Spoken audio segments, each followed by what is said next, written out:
As a video editor, kailangan natin ng fast storage. Pero ang mahal ng mga NVMe SSD.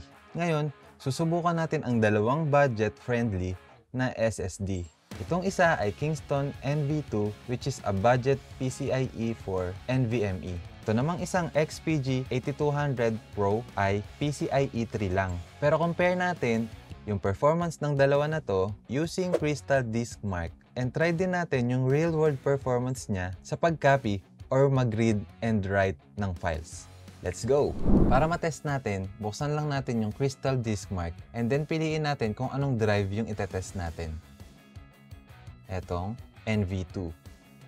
Press lang natin yung all and then sabay natin silang ipakita. Based sa internet, yung NV2 na PCIe 4 ay may read speed na 3,500 Mbps at merong write speed na up to 2,800 Mbps. On the other hand, yung XPG SX 8200 Pro ay may read speed na up to 3,500 Mbps at may write speed na up to 3,000 Mbps.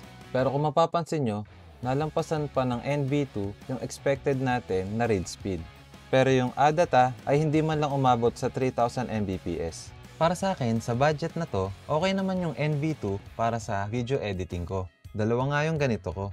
Ngayon, try naman natin yung totoong read and write speed nila. Dito, itatry kong i-copy yung isang 6GB na file from XPG.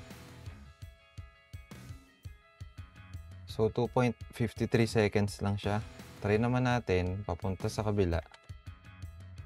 Dito naman ay umabot ng 3.26 seconds. So yung 1TB na NV2, ang price niya is around 3,000 pesos. Pero pag sale, mas makakamura ka. Kahit dito sa ADATA XPG SX 8200 Pro. For the price, hindi naman sila masyadong nagkakalayo. Kaya kung gusto nyo pa ng iba pang review, stay tuned lang kayo dahil sa susunod, re-reviewin ko naman itong MX500 from Crucial.